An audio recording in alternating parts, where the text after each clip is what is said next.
Time management for oily entrepreneurs. Release the time you need to sprint to silver without losing your mind or your family. Read by the author Emma Hague. Chapter 1. Introduction.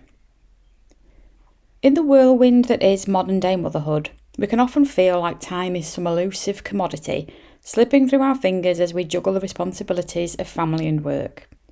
For many women, whether they have infants, school-aged children, teens or grown-up kids, the inherent need to be there for them constantly can feel like it has to come before everything else in their lives.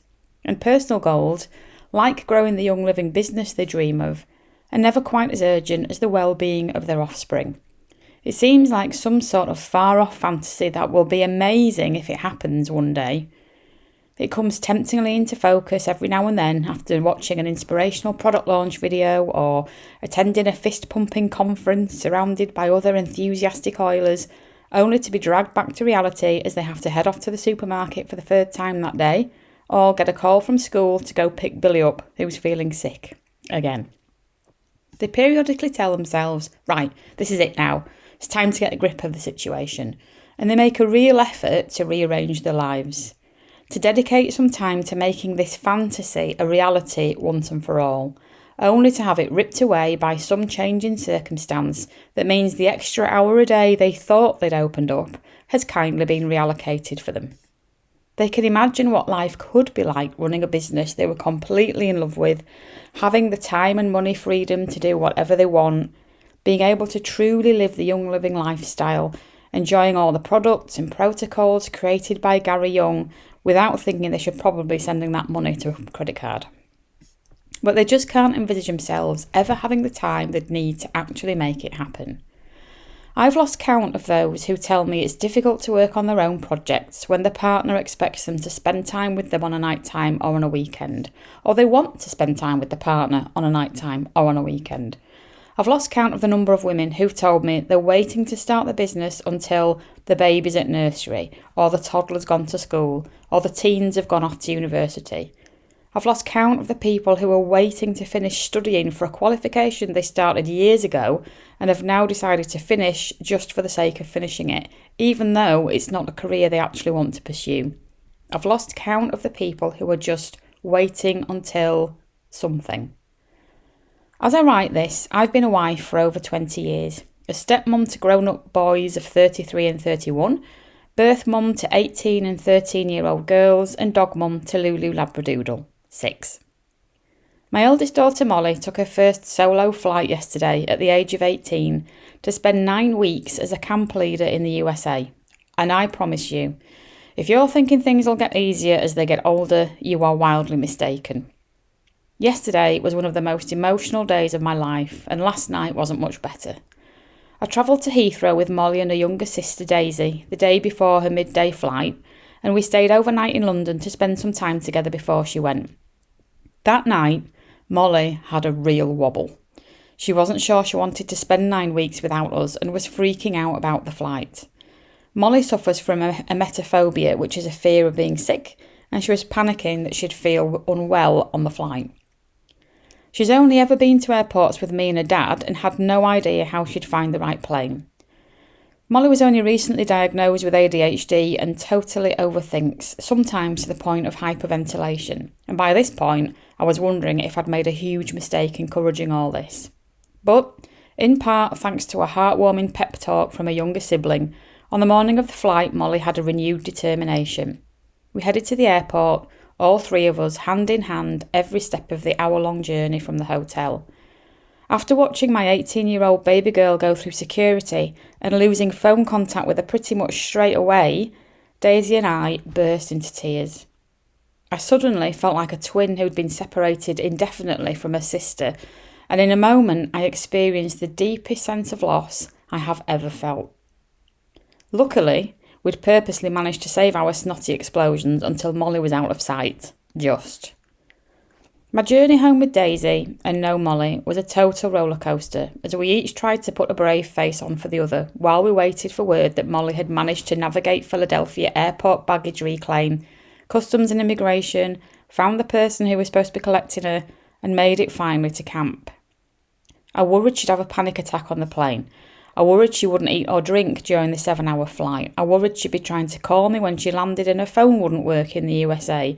I worried she'd get searched by customs because of her pink hair and nose piercing. I worried she'd be interrogated by immigration, that the people wouldn't be there to pick her up. Neurotic? Me? No.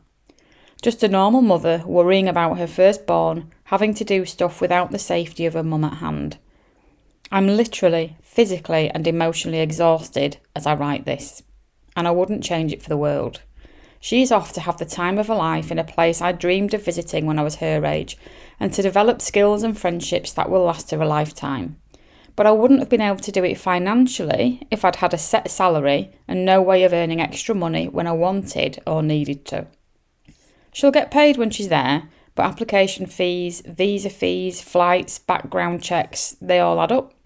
Not to mention the overnight trip we had to make previously to London for an appointment at the US Embassy Visa Department, involving train fares, hotel, underground charges and London-priced food.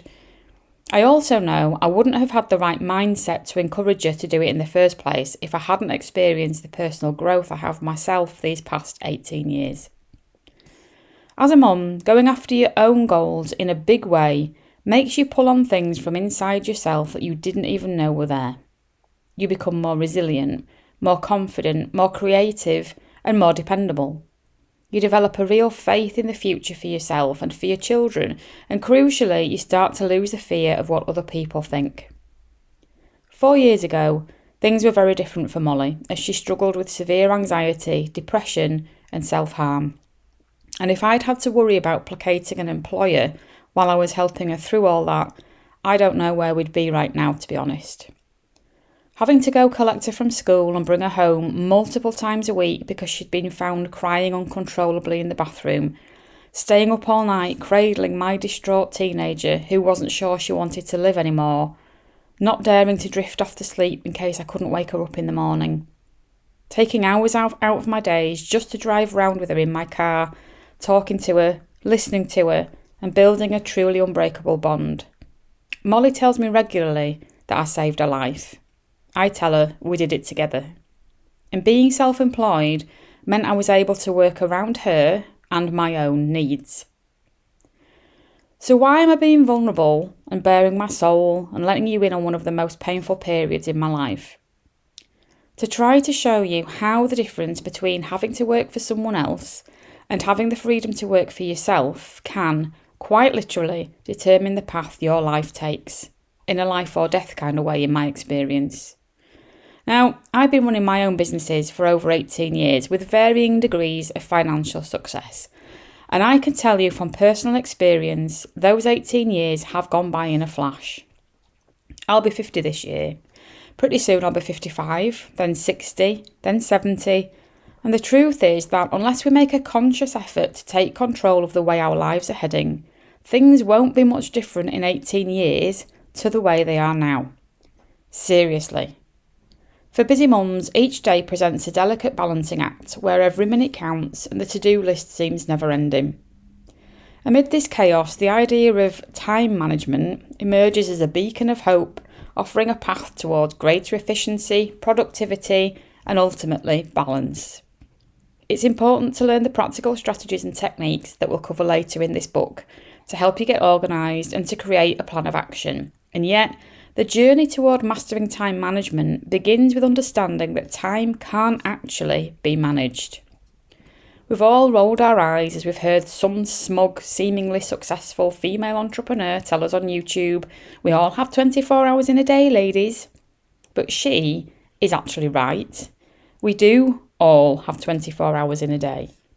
So why is it that some single mums with toddler twins manage to build a successful business around them and others don't? Why is it that some married mums with a supportive stay-at-home partner succeed and others don't? Why is it that mums with special needs kids, elderly parents or their own health concerns succeed and others don't? The answer, my friend, lies in something much deeper than your Google Calendar. It lies in your mental programming. Much more on that later. Time is the currency of motherhood, a precious resource that must be spent wisely to nurture relationships, pursue passions, and fulfil obligations. And it's how you spend that time, those same 24 hours we all have, that needs to be managed. You can't manage time. You can manage what activities fill your time. In the chaos of daily life, it's all too easy for the hours to slip away unnoticed, leaving us feeling overwhelmed, stressed, and perpetually behind. How many times has it got to 9 o'clock at night and you realise another day is gone and you've done nothing to move you nearer to your own personal goals? And the first step of taking back control of your time and bringing order to your life is accepting responsibility for it. It's acknowledging that you are in control of the decisions you make on a minute-by-minute, hour-by-hour basis, and you are in control of your actions. You might feel like you're being pulled from pillar to post by outside forces, but that's just not true. It's the decisions you make around what to do about those outside forces that are causing chaos. It's what you do about being tired all the time. It's what you do when you feel like you can't invest in getting the help you need. It's what you do about Billy being homesick from school. It's what you do when your toddler won't go to sleep. It's what you do about getting a call from a friend who's upset because her husband's having an affair. Because let me tell you, women who are on the path to achieving more than they currently have in life make different decisions to those who are not. And if you really want your results to change, we need to change the way you make those kinds of decisions, which means changing the way you think. This book aims to empower busy mums who love the Young Living company and are determined to build a business while they still have time, with the tools, strategies and mindset shifts necessary to take control of their time and reclaim their days. Through a blend of practical advice, actionable tips and insightful reflections, readers will embark on a transformative journey toward greater efficiency, effectiveness and ultimately fulfilment. At its core, this book is a guide for busy mums seeking to strike a balance between the myriad demands of motherhood and their own personal goals and aspirations.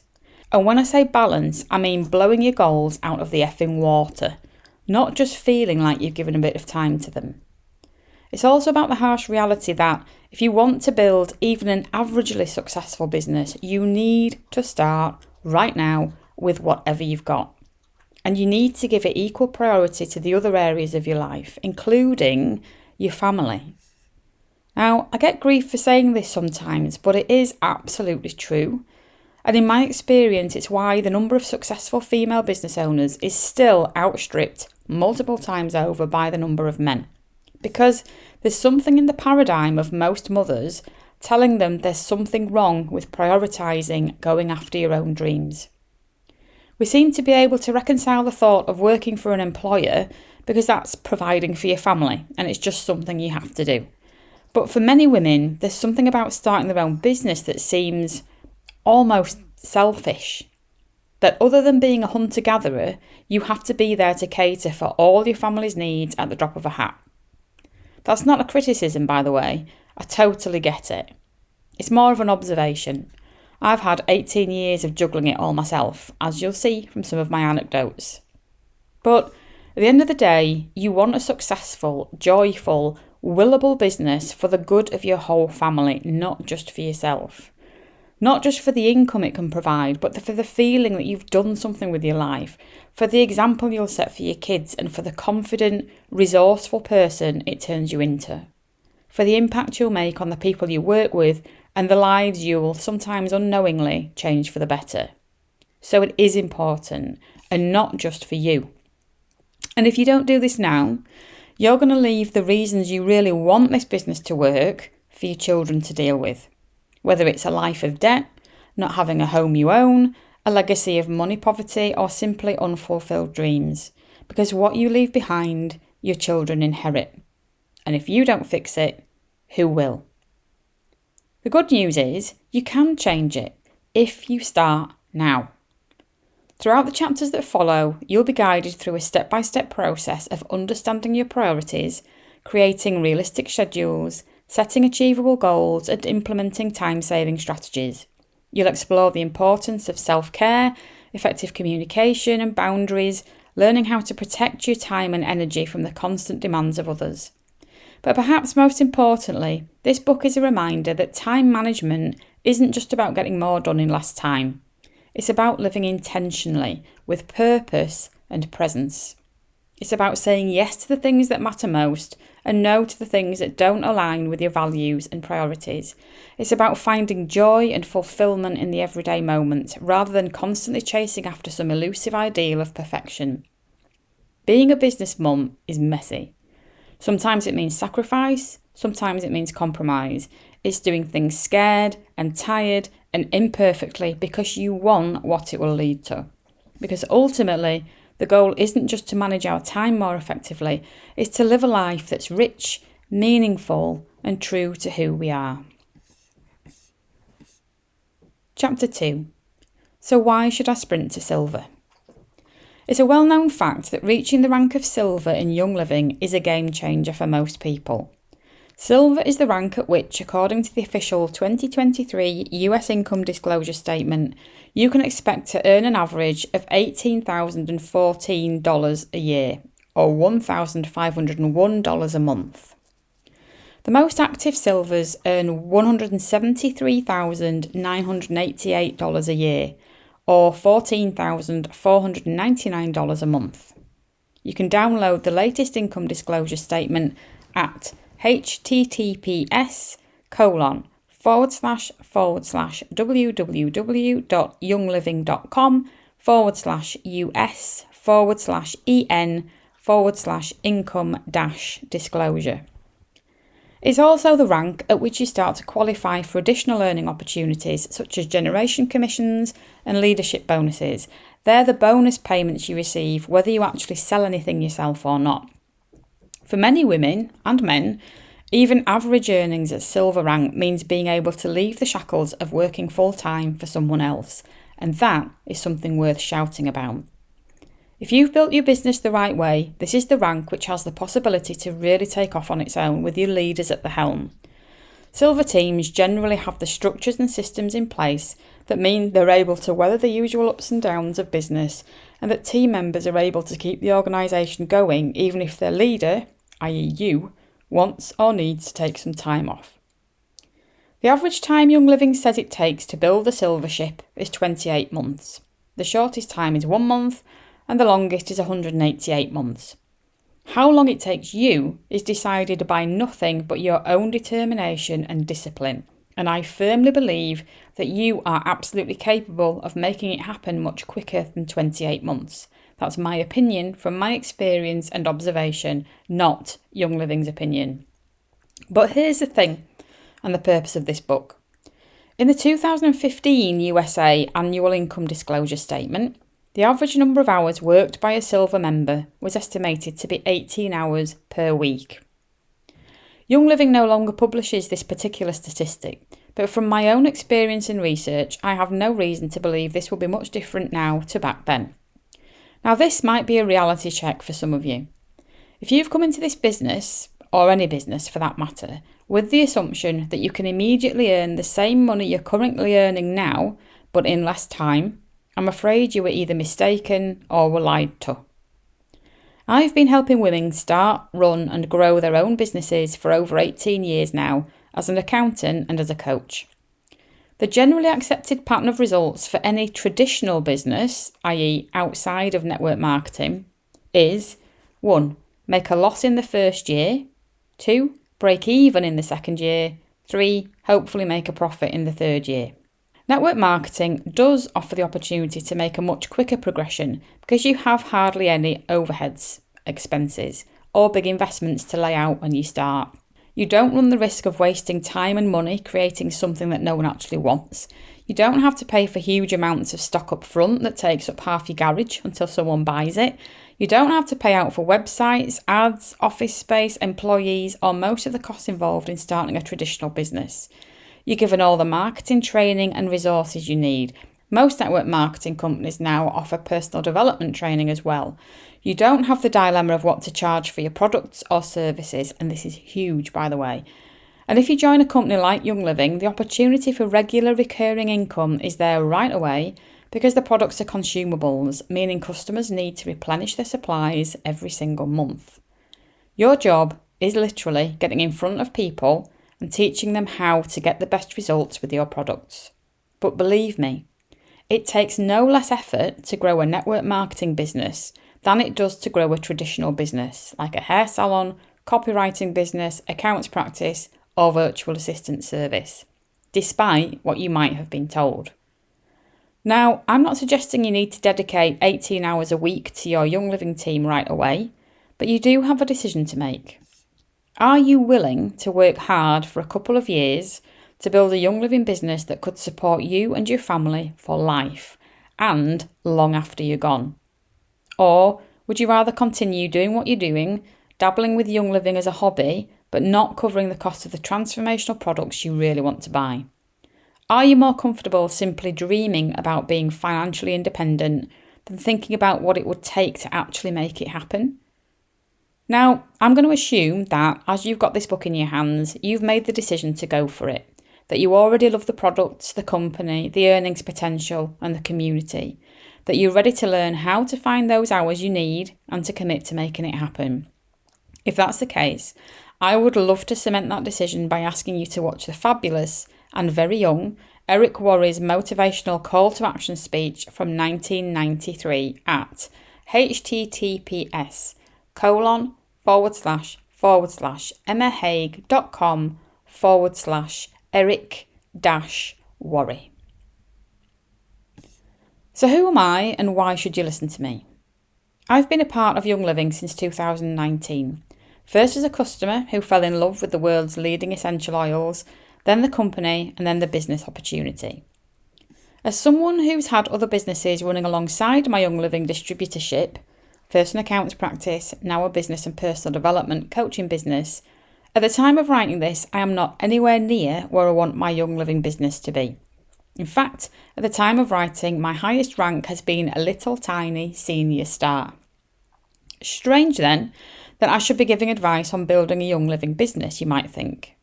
Well, it's because of the struggles I've experienced myself that I decided to write this book to help my team and those thinking about joining us. And having built 3 successful businesses myself and over 25 years helping others build theirs, I have quite a lot of experience to bring to the table. You see, it took me 10 years of working for myself to figure out what it was I actually wanted to do with my life. I'd started an accounts practice after the birth of my first daughter Molly in 2006 because I was desperate to work for myself and accounts was all I knew.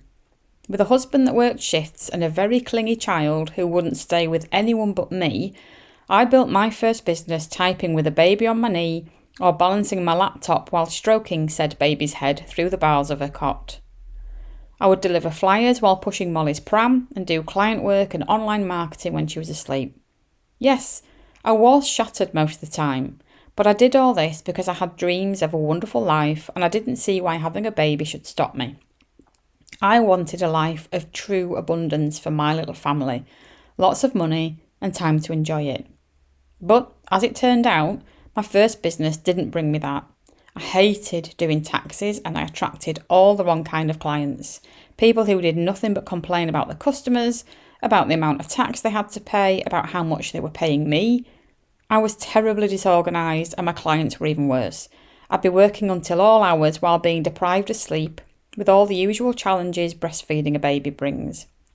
Molly was born on the 31st of January, which in the UK is tax return deadline day, meaning I was always trying to juggle a child's birthday celebrations with meeting online deadlines.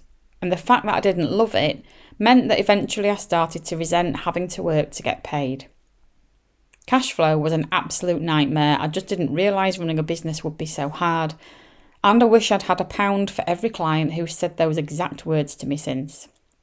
I got into tens of thousands of pounds of personal debt and I ended up going back to a proper job after a couple of years. I immediately regretted it. As soon as I went back into employment, I kicked myself for not having made a proper go of being self-employed. I knew my mindset had been the problem and that I just didn't know how to think like a successful business owner yet. So I knew I needed to change if I was to have my own business again, but I vowed that I would do it someday. That someday came quicker than I thought when I fell pregnant with my second daughter, Daisy. As I was sitting explaining to my fairly new bosses that I was going to have to go on maternity leave, The HR director, who was the only other female senior manager, sighed out loud and said, "And are you keeping it?" And that was my first epiphany. I knew there and then I couldn't work somewhere with that kind of culture when I had a newborn to look after, and I knew it wasn't just that company. I knew I needed to work for myself again and to make it work this time, so that's what I did. As soon as Daisy was born, I reignited my accounts business because that was still all I knew, and I vowed to do it all differently. I got a coach and I spent thousands of pounds on programmes and courses. I launched my new and improved accounts practice and filled it within 6 months. I got people to pay me monthly instead of when I'd done the work, and I increased my fees. In fact, it was during this time of personal growth that I realised what I really wanted to do was to become a coach. A few months later, I added business coaching to my offerings, and in 2018, I became one of Bob Proctor's certified Proctor Gallagher consultants, helping individuals around the world make the internal changes they need to make to become the person they need to become to achieve the things they really want in life. 12 months later, I entered my first 6-figure year in business. It wasn't long after this that I found Young Living, and my second passion was born. I was looking for a natural solution to some energy issues I was having now that I wanted to spend more time working on my goals and getting up earlier on a morning. And I was introduced to these phenomenal essential oils by my then client, now good friend and upline, Pam Hyen.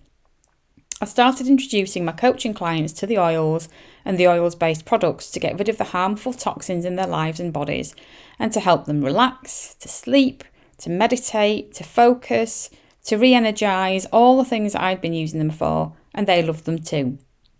I included a premium starter kit as a bonus when anyone signed up for my coaching programmes. Then I trained them on how to use the products to help them get the best results for our coaching together, and many of them got straight onto the Loyalty Rewards programme and started buying products monthly. And so, my fledgling Young Living business was born.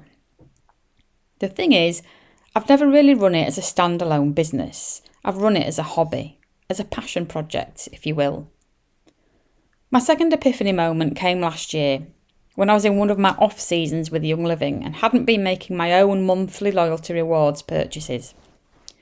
When I happened to check my Young Living account in December, I realised my customers, some of whom I hadn't spoken to in over 2 years, were still buying products because they loved them.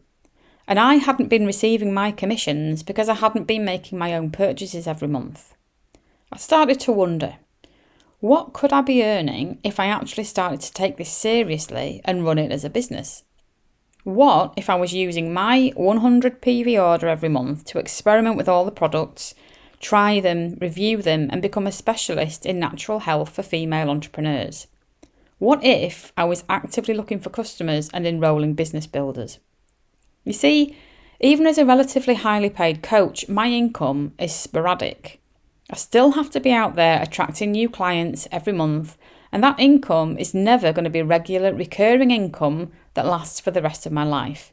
Even my coaching membership programs can't exist without me being there to create new content and to serve my clients and customers. The business is me. It can't be passed on to my kids or anyone else really, because nobody else can run it but me. But a successful Young Living business can be passed on. My ultimate dream is to have a double diamond business, to have a diamond Young Living team and to reach diamond pin Proctor Gallagher consultant status. They both mean the world to me, and I believe it's my mission to help as many women as possible get whatever it is that they really want in life. And thanks to these amazing organisations, I've been given all the tools I need to help them do that. It's a huge ask. It's a really, really big goal, and I know I have a lot of work to do to make it happen. But I also know what I need to do and how to do it. And I'm passionate about helping other women do the same. So to all the busy mums out there who are juggling a million things at once, feeling overwhelmed and exhausted, know this: you are not alone, and there absolutely is hope. By embracing the principles of time management and taking intentional action now to reclaim your days, you can create a life that's balanced, fulfilling, and uniquely yours. And if you haven't yet found your Young Living team and would appreciate some support to build the business you dream of having, why not come and learn alongside us? email me at emma@emmahague.com and let's get you set up with your starter kit and a one-to-one quick start call.